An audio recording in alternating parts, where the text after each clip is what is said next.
कंदा लख भेरा सहन से लजपाल जे ख़ातिर लठूं जे ॾिसी आया मदीनो से सुख्या सिंध में न थई थियूं बर नबी घर वञण लाइ बिरह ॿारनि खे बठूं ओ गुलाम नबी महेसर मुल्क आ जहिड़ो मिठो अहिड़ा ताबेदार लाइ मेवा मिठा मानियूं मिठियूं नशल इज़राइल उमाणे अवल नशल इज़राइल उमाणे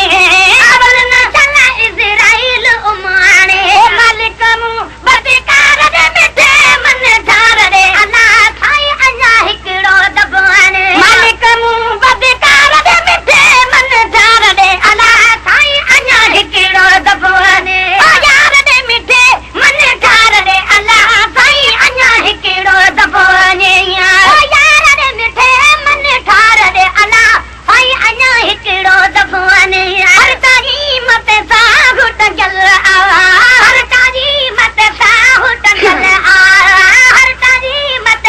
साहु टंगल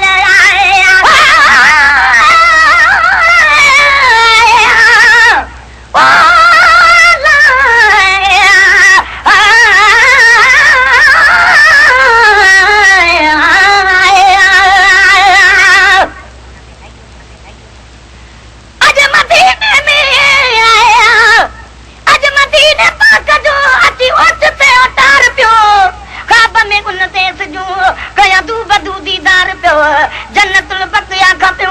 बाबुल अबालिया दवता सामो सोनन मुनारन जो दिसा सिंगार पियो जल्द पातस जान बनवत बाबू जिब्राईल खां भी दरवाजे मुबारक खां तया दीदार पियो जद खुशिया में अख खुली वई जा खणी जागी दिसा मारवा गाही मगे सर मंज ज़ारो ज़ावार पियो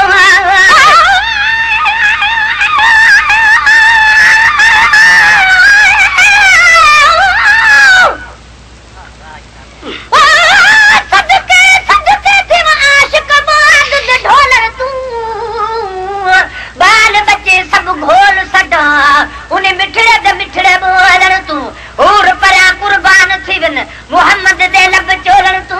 गुलाम फरीदा तोड़े लोक मरे सन लख लख ताने तब न चुकसु मोहम्मद दे गोलण तू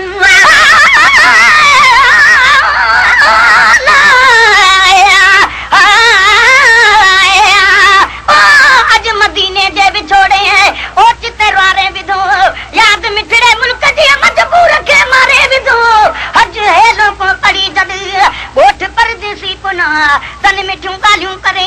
मुंहिंजे हाम खे गारे विधो जन चयो हिन साल ज्यादा ओ मज़ो हुन साल खां हरम हेकांदो वधियो आहे जंहिं जिगर ठारे विधो हर निज़ारे जूं नयूं तन सभु सुठियूं ॻाल्हियूं कयूं जन गुलाम नबी महेसर जी खे ॼारे विधो मत साहु टंगल हर तारी मत साहु टंगल हर तारी मत साहु टंगल अज बि अखियुनि जे ठार दे मिठे मन ठार रे अल्लाह साईं अञा हिकिड़ो दबाने अज बि अखियुनि जे ठार दे मिठे मन ठार रे अल्लाह साईं अञा हिकिड़ो दबाने ओ यार दे मिठे मन ठार रे अल्लाह साईं अञा हिकिड़ो दबाने ओ यार दे मिठे मन ठार रे अल्लाह साईं अञा हिकिड़ो दबाने दर्द वधीक मूं दर्द भरे खे दर्द वधीक मूं दर्द भरे खे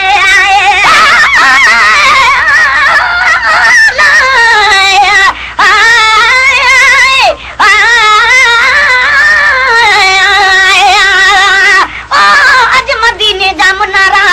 का अखिन आडो फिरन नैन से काथे निडू कद जे ॾिसी है कर गिरन छॾ पचर पर साल वारी हेल हलंदासीं असां दिल मिड़ई कुझु माठ कई आपो बि ॻोढ़ा था किरन कुर्बदारनि जा किसा मां छा ॿुधायां ॿियो त छा पर पुतन खे बि क़दुरु आ